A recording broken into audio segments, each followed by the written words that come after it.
it's me.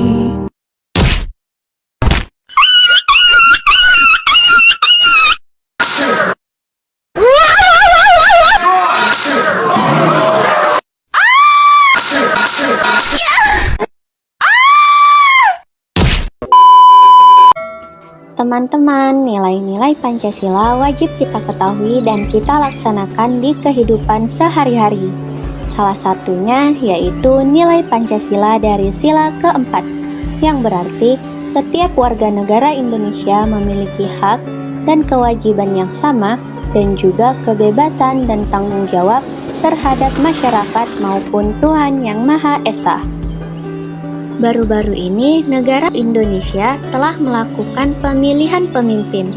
Seluruh rakyat bebas mengeluarkan suara secara jujur, adil, bijaksana, dan rahasia. Penasaran? Simak video berikut ini. Setelah beberapa bulan penghitungan suara, diperolehlah satu suara terbanyak. Ternyata beberapa hari setelah pengumuman hasil suara, banyak isu yang beredar tentang kecurangan yang dilakukan di beberapa daerah dan di pusat kota. Isu-isu yang beredar pun ditangani oleh pihak yang bersangkutan. Meski begitu, tak sedikit pendukung dari salah satu cawapres meminta agar dilakukan putaran kedua. Nah, teman-teman, dari peristiwa tersebut, ternyata masih banyak warga negara Indonesia yang belum menerapkan nilai-nilai Pancasila dalam kehidupan sehari-hari. Padahal, nilai-nilai Pancasila sangat penting untuk menjaga kesejahteraan rakyat dan negara. Tidak hanya itu, akibat kurangnya penerapan nilai-nilai Pancasila, banyak hak rakyat yang direnggut oleh oknum-oknum yang tidak bertanggung jawab. Mari simak lagi video berikut ini. Kaila, kamu lihat berita yang lagi ramai diperbincangkan tidak? Berita tentang mahasiswa yang mendemo kantor DPR di Jakarta. Oh, berita yang itu ya? Jelas dong, aku sudah melihatnya. Kan beritanya udah menyebar di sosial media. Andai aja aku seorang mahasiswa, mungkin aku akan ikut demo karena secara tidak langsung para petinggi negara sudah mengambil hak kita sebagai rakyat. Ya betul, masa karena keinginan satu orang saja semua rakyat kena dampaknya? Padahal kan dari dulu kita selalu menjunjung tinggi keadilan dalam berdemokrasi. Iya, betul. Bahkan dengan entengnya dan bangganya, mereka telah mengubah peraturan yang seharusnya tidak boleh diganggu-gugat tanpa adanya musyawarah yang mufakat. Seakan-akan negara ini hanya milik satu pihak saja. Secara tidak langsung kita sudah kehilangan sila keempat. Mungkin masih banyak di antara kita yang belum sadar dari perbuatan oknum-oknum petinggi negara. Padahal secara langsung kita merasakan dampak yang amat besar, yaitu kehilangan sifat demokrasi mulai dari berbagai putusan MK yang dianulir oleh DPR. Padahal putusan tersebut semata-mata untuk mempermudah partai politik untuk mengusung calonnya sendiri, tanpa terganjal aturan yang memberatkan. Benar, padahal putusan MK bersifat final dan mengikat semua lembaga termasuk DPR. DPR seharusnya tidak mempunyai kewenangan menganulir putusan MK tersebut.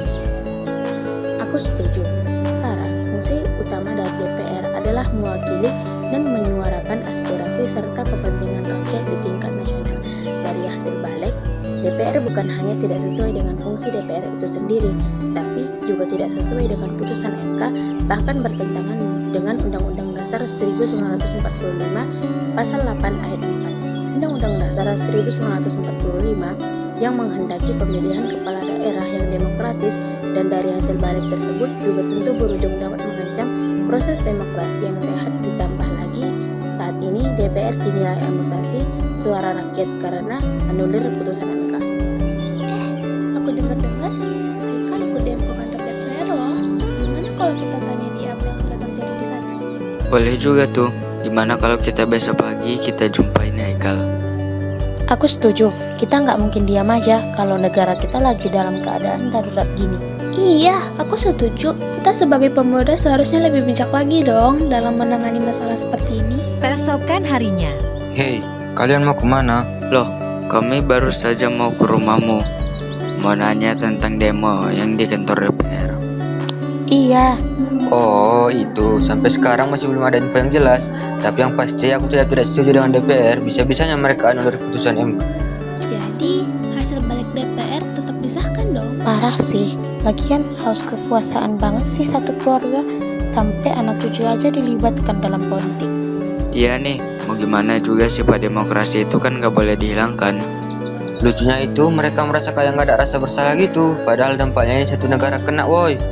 Gak salah sih mereka mau mencalon jadi presiden, gubernur, tapi apa susahnya coba dibarengi sama sifat demokrasi dan keadilan. Bener tuh, kira-kira gimana ya cara biar negara kita ke depannya gak terulang lagi masalah seperti ini? Gimana ya kalau kita bikin forum untuk pemuda-pemudi, tapi masalahnya yang sekarang ini memang susah untuk selesaikan, tapi harapannya hasil balik itu tidak jadi disahkan. Jadi menurutku kita bikin forum, nah terus kita sosialisasi. Aku setuju, aku yakin masih ada daerah yang tidak tahu tentang masalah ini. Jadi kita sosialisasi aja daerah tersebut, kita ajak pemuda-pemudi di sana bergabung dengan forum. Benar, kita ajarkan mereka untuk berpikir lebih luas lagi tentang negara kita ini dan cara memilih pemimpin yang baik dan berkualitas. Karena zaman sekarang banyak sekali yang mengandalkan uang dan orang dalam. Benar sekali, nanti aku kasih tahu orang tuaku biar bantu kita bikin forumnya ya. Wah keren, terima kasih banyak Andra. Kalau begitu, aku kasih tahu teman aku yang di Jakarta ya, biar kita kerjasama dengan mereka. Boleh tuh, aku yakin forum ini bakal berhasil. Setelah berbicara lama dengan teman-temannya, Indah pun langsung mengabari temannya yang ada di kota lain dan mengajaknya bergabung. Di sisi lain, Andra juga memberitahu kepada orang tuanya bahwa Andra dan teman-temannya akan membuat forum. Andra berharap orang tuanya mau membantu rencana tersebut karena orang tuanya termasuk orang terpandang yang memiliki jabatan di kota tempat Andra tinggal. Sementara itu di kota lain, Kamu ikutin perkembangan politik terkini nggak? Udah dong, apalagi nih ya, drama seputar pemeliharaan demokrasi di sana tuh kayak nggak ada habisnya ya kan? Ya dong, negara kita kan telah mencapai kemajuan yang signifikan dalam hal demokratisasi. Tapi kayaknya masih banyak banget deh tantangan yang harus diatasi.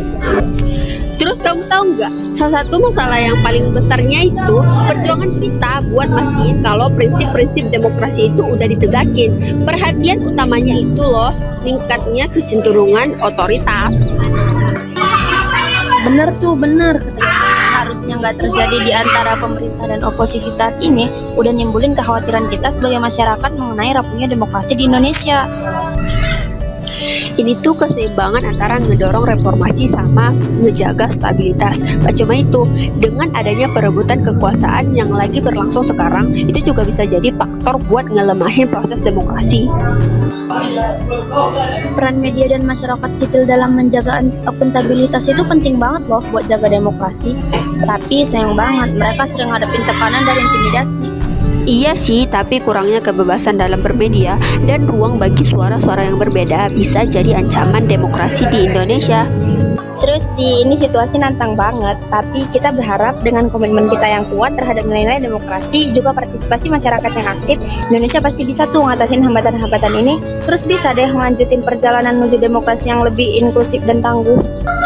Kamu tahu nggak, aku baru dapat kabar dari teman aku kalau mereka tuh pengen buat forum yang intinya bisa membuka wawasan bagi anak muda di Indonesia.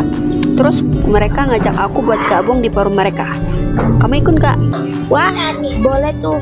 Oh iya, gimana kalau kita bikin juga di kota ini? Nah, kita undang juga beberapa mahasiswa. Ntar kita bakalan kolaborasi sama teman-teman yang ada di kota lain.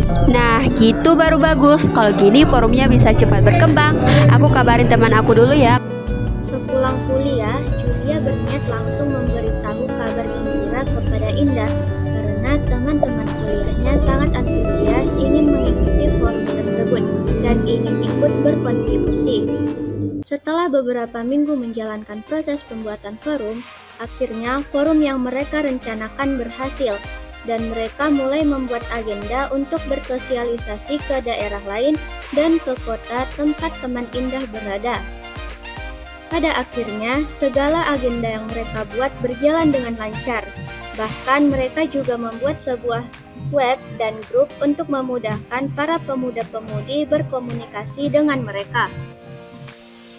Jadi teman-teman, dari klip video animasi tersebut, Kayla dan teman-temannya telah menerapkan nilai-nilai Pancasila, sekaligus berusaha mempertahankan demokrasi yang mulai menipis, dengan cara berpikir kreatif dan membuat forum untuk membantu para pemuda-pemudi Indonesia agar lebih bijak dalam memilih, lebih bertanggung jawab, dan dapat menjadi pendidik dan inspirator bagi generasi selanjutnya. Mereka juga memanfaatkan teknologi digital yang saat ini sedang marak. Mereka juga memanfaatkan teknologi digital dengan cara membuat sebuah web yang khusus berisi tentang tata cara menjadi pemuda-pemudi yang tangguh dalam berpancasila, berdemokrasi, dan tata cara mempertahankannya.